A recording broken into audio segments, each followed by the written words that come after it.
Bom, esse vídeo aqui não é pra mostrar eu tocando uma música aqui. Normalmente eu faço isso quando tem ninguém em casa e tem um celular que eu gosto de gravar, né? Mas esse vídeo é porque eu quero praticar a fé. Essa fé que sem obras é morta. E eu quero falar sobre alguém. Esse alguém é o Espírito Santo. Assim, primeiro eu nunca fiz um vídeo que nem esse. Eu simplesmente não sei o que eu vou falar, só sei que eu quero, em palavras, através desse momento, falar aquilo que o Espírito Santo quer falar. Muitas vezes eu fico sozinho assim em casa, assim, pensando, conversando com o Espírito Santo, assim, Senhor, sabe aquilo que aconteceu hoje de manhã? Não tem? Senhor, eu tenho uma prova no final da noite, como é que será que eu posso fazer? E é isso, você sabe? Conversar com o Espírito Santo, porque Jesus fala assim, olha, eu vou para o Pai e não os deixarei o quê? Órfão. O sentimento de órfão é um sentimento de, normalmente, alguém que foi desamparado, não tem seus pais, está sozinho, não tem um lar, não tem ninguém.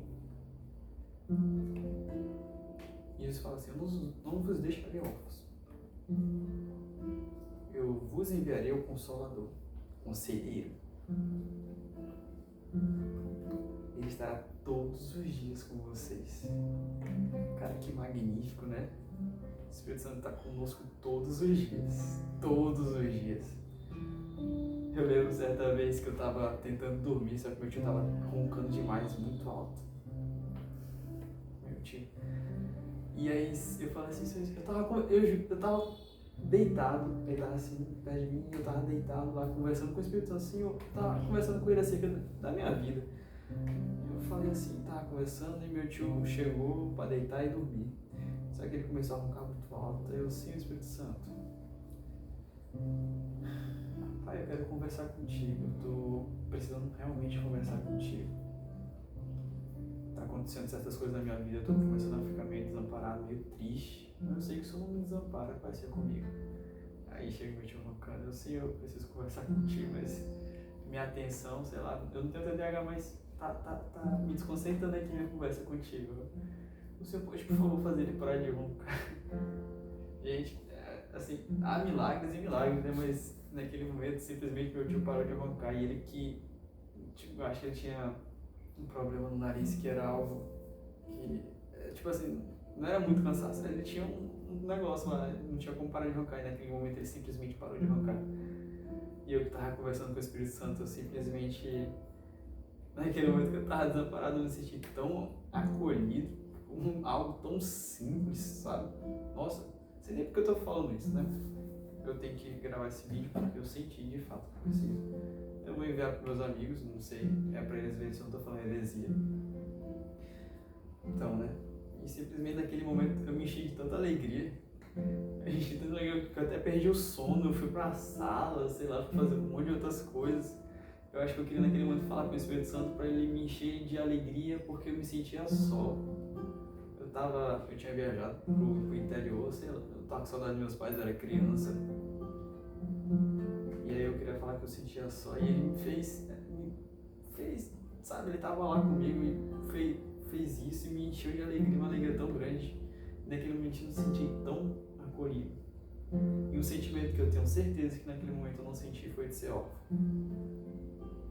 Eu tenho certeza, porque o Espírito Santo tava lá.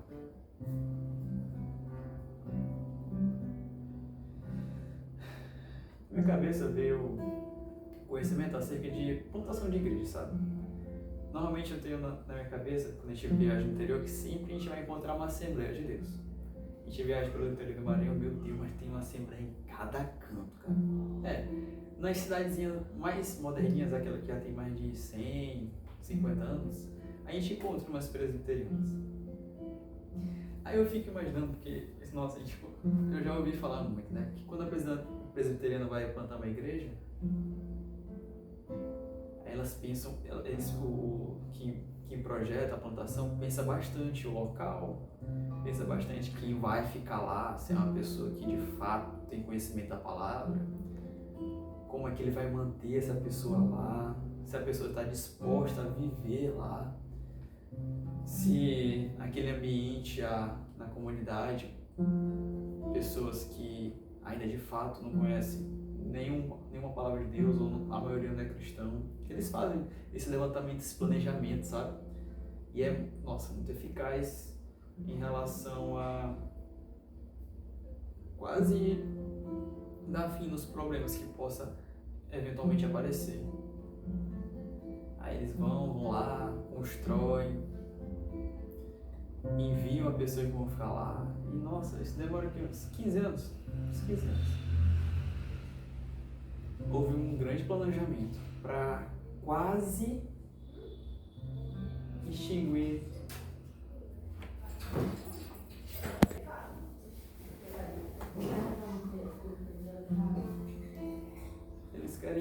eles quase que anelam totalmente o nível de dependência, né, de Deus. Financeiro, não deixa em nenhum momento a pessoa ficar desamparada. Só que nós temos o oposto, né? O pessoal que planta a igreja da Assembleia de Deus lá. E no caso, esses que normalmente imaginam o cenário, eles têm um sonho. Senhor, eu tive um sonho para plantar uma igreja lá no interior de Codó. É mesmo, vou plantar lá. Deus me falou. Como é que vai ser? Não sei, cara, eu vou. Porque Deus, rapaz, se Deus está comigo, quem será contra nós? É mesmo, então vai lá. Aí o cara vai, sem dinheiro no bolso, passagem só de ida. Milagrosamente, pelo amor de Deus, ele é abençoado e recebe dinheiro para montar a igreja. E leva uns 5 meses. Levantou os muros, botou telhado. Não tem luxo. Não tem janela, o vento passa lá por trás que é só aquele. Não tem reboco, não tem quase nada. Mas está lá a igreja montada. O que acaba acontecendo? Esse homem acaba ficando desamparado. Porque não houve planejamento financeiro.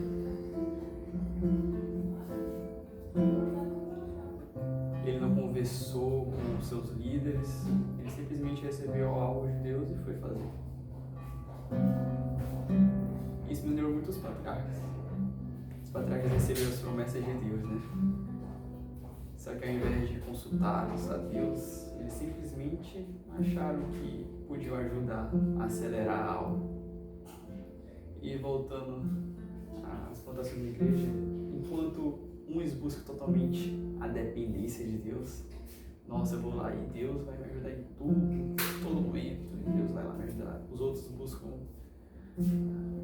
a independência, né?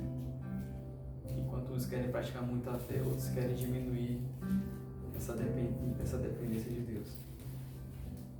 O que isso tem a ver com o Espírito Santo, né?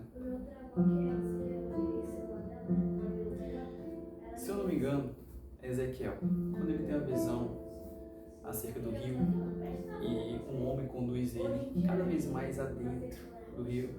Aí o primeiro nível de águas bate nas suas canelas, depois no seu joelho, nos seus ombros e por fim eram águas profundas nas quais ele não podia mais tocar os pés no chão. É uma representação do Espírito Santo que nos conduz às águas profundas, águas essas que fluem do trono de Deus. Lá onde eu não sou mais guiado por as minhas dependências, meus próprios desejos, meus próprios pensamentos, meus próprios eu. Mas é o próprio Deus na qual eu estou submerso na vontade dele, que é boa, perfeita e agradável, e ele me guia, que nem as ondas do mar, para lá e para cá. na vontade dele, para onde ele quer.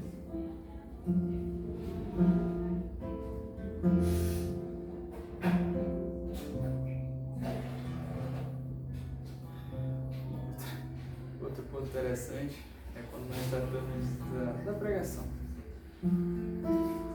Meu pai é pastor, minha mãe é professora, e sempre vejo quando eles vão pregar, eles passam os seus momentos estudando. E é interessante toda vez que eles sabem que alguém vai pregar ou não. Eles estão lá na mesa ou no quarto estudando a palavra. Aí eles vão pregar, se preparando.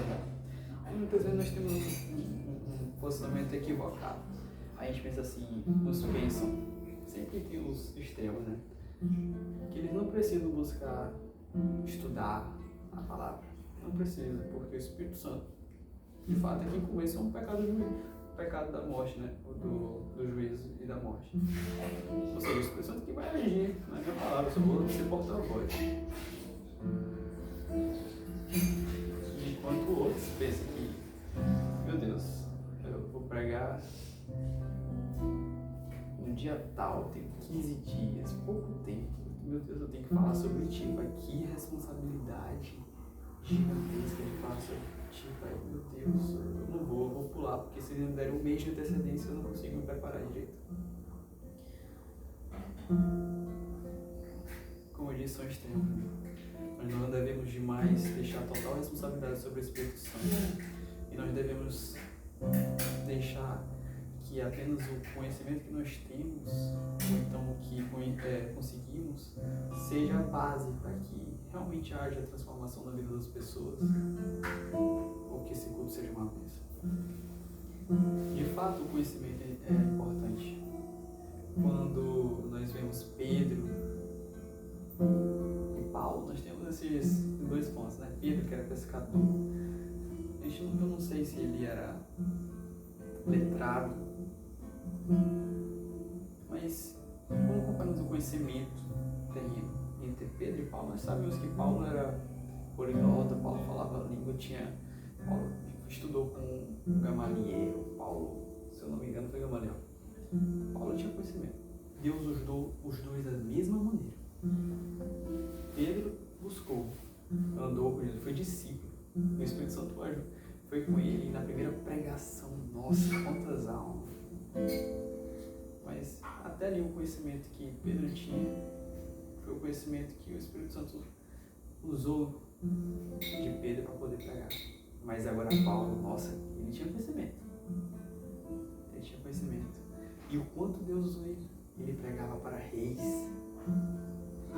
ele pregava para governadores, por causa do conhecimento que Deus tinha.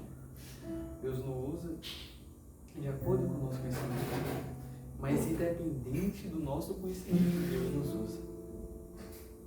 Da mesma forma que se deixarmos esperar demais para agirmos que nem no caso da plantação de uma igreja presbiteriana, quantas almas não se perderam durante 15 anos de demora, 15 anos de planejamento, para que no final as almas que de fato eram para ser evangelizadas não estão mais lá. Foram 15 anos. Enquanto se não tivermos o mínimo planejamento, o mínimo conhecimento, nós chegaremos e falaremos as maiores atrocidades, bobeiras, e ao invés de levar a palavra, nós levaremos confusão na vida das pessoas. Sem preparo nenhum. O Espírito Santo pode agir, pode, mas sem preparo não vai dar certo.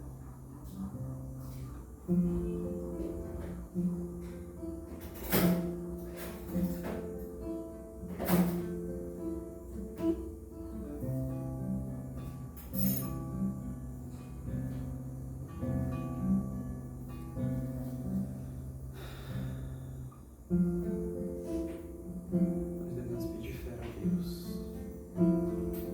A fé sem obras é morta. Efésios capítulo 2, versículo 13, se eu não me engano. Porque sois salvos mediante a fé. Isso não vem de vós, é dom de Deus. Não vem pelas obras para que ninguém se glorie. O que isso tem a ver com o Espírito Santo?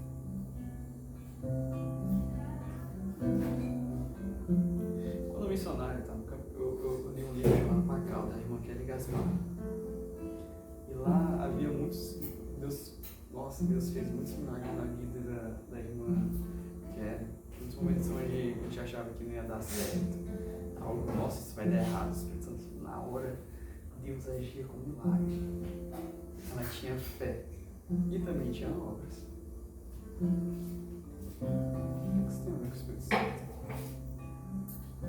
Deus opera as maravilhas da nossa vida através do nosso nível de intimidade com Ele. Quanto mais nos aprofundarmos no Espírito Santo, quanto mais buscarmos a intimidade com Ele, mais Ele opera em nós. É interessante Abraão, quando está naquele momento onde Deus fala que vai destruir Sodoma e Gomorra, vocês sabem quem estava lá? É a sua família. Então Deus fala que vai destruir Sodoma e Gomorra, né? O que Abraão faz? Sim, então justiça e misericórdia. Se lá tivesse 50 justos, o senhor destrói lá, destrói.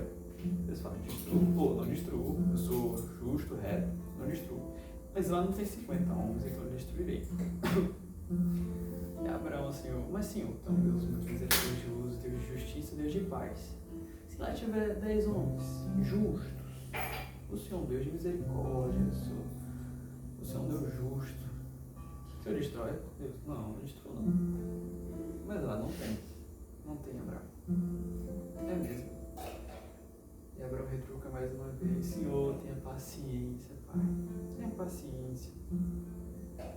Se lá, por acaso, tivesse minha família, sabe, das 4 pessoas, um justo, sequer um justo, o Senhor destruiria, Pai. Não, Abraão, não destruiria. Abraão é considerado amigo de Deus. E quando nós temos um amigo, é um amigo para toda hora. Amigo mais chegado que irmão. É o amigo que nós contamos as coisas do nosso dia a dia. É um amigo. Se Deus é o nosso amigo, porque muitas vezes nós achamos que Deus não quer saber acerca da, Senhor, eu estou triste, magoado, que tal coisa aconteceu. Pai, eu estou precisando de 5 reais, você acredita? A gente imagina que Deus não quer saber isso na nossa vida. Quando Abraão pede, Senhor, tenha paciência, Pai. Que intimidade é essa? Literalmente, que intimidade é essa? Parece eu chegando no meu pai e falando, pai, eu preciso de 10 reais em... É mesmo, é, pai, só vai me dar pobre. Mas, pai, sabe, esses 10 reais que eu gastar ali, se o pai me dar 5 reais para passagem, posso. Pai, imagina, eu quero trazer uma coisa para você, você tem 20 reais, não precisa ir comigo não, pai, por favor, porque, sabe, eu quero me ajudar, né, eu vou lá, aí me dá os 20 reais. É hipotético, né? É uma ilusão, mas tudo bem. Mas eu só tive essa coragem, só tive essa ação porque Ele é meu Pai, eu tenho intimidade com Ele. Esse é o nosso Deus. Esse é o Espírito Santo. Ele quer intimidade conosco. Ele quer profundidade. Ele quer fé e também quer nossas obras. Nosso Deus é o Deus de Adão, que ao entardecer andava com ele. Não vai saber, Adão, como é que foi? Fez isso, né? Nomeou aqueles animais lá, é mesmo. Ele andava, nossa Senhora, ele andava com Deus. Perdão pelo Nossa Senhora, tá? Com respeito a todos os católicos. Mas ele andava com Deus. Coisa magnífica, que intimidade é essa? E como é que eu posso falar do Espírito Santo? Eu comecei com um testemunho tão simples, né, acerca do Espírito Santo, mas da minha vida. E eu posso falar acerca dele porque ele habita dentro de mim todos os dias. Ele passa a habitar dentro de mim porque, a partir da nova aliança, nosso corpo se torna templo de Deus. Não é mais o templo físico, é o templo espiritual, aquele que habita dentro de mim. O que o Espírito Santo pode fazer? Ele é aquele que Jesus fala, quando expulsou o demônio, falou assim, olha, o Espírito Santo vem, limpa e faz morada. Ele não onde foi isso? Faz morada, limpa, deixa tudo perfeito, arrumado. Mas se você vacilar e pecar e permitir que os demônios entrem, não, agora vem 7 e pior. Esse é o Espírito Santo. Ele vem e habita dentro de nós pessoalmente. E ele limpa e prepara seu corpo tempo para que, como sacrifício, um corpo em sacrifício de adoração, nós possamos entregar a Deus.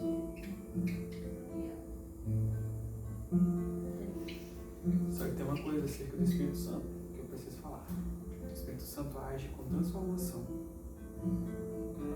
Como, galera? Se de fato nós temos o Espírito Santo, nós podemos falar sobre ele, porque nós temos essa pessoa dentro de nós, essa pessoa que está 24 horas conosco. Como é que nós não podemos falar acerca de algo que está 24 horas conosco? Como? Ah, mas eu preciso do conhecimento. Vamos conhecimento.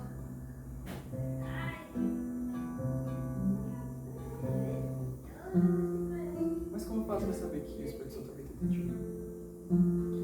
Que é a transformação na nossa vida. Nós não podemos receber alguém divino, alguém puro, alguém que está lá orando, intercedendo para que você permaneça em pé 24 horas por dia.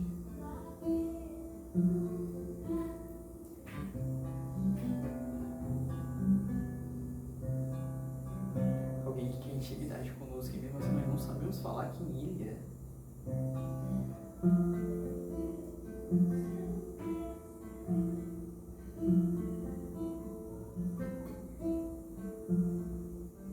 Oh Senhor, tenha misericórdia.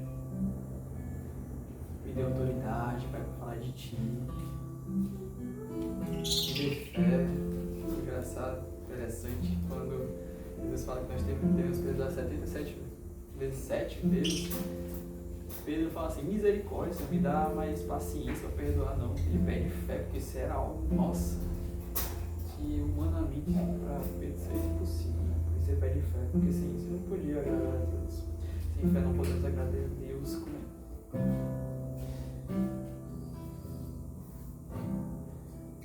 não sei se eu consegui cumprir o objetivo desse vídeo, que era falar sobre o Espírito Santo.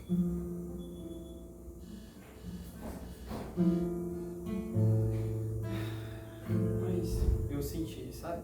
Às vezes eu tô em casa, eu tenho esses momentos aqui sozinho. Eu pensei em gravar e postar pra ver se eu não tô falando heresia e se eu cultivo isso às vezes, aí vai que eu esteja fazendo as coisas erradas, aí no futuro eu vou falar, explanar, que nem agora. É bom eu compartilhar com meus amigos e irmãos pra ver se eu não tô falando besteira. Nem sei se eles vão acompanhar e chegar até aqui esse final, nem sei se esse vídeo tá maçante, não sei. Só sei que eu precisava, sei lá, ter esse momento de gravar os pensamentos. Que às vezes eu entendo que o Espírito Santo fala através de momentos como esse. Tantos momentos que eu chorei sozinho, imaginando que Deus tá falando comigo, comunicando, porque esse é meu Deus. É um Deus que busca essa intimidade, não tá sozinho em casa, aqui, com o violão, tá com isso aqui. Ele vai lá e fala contigo.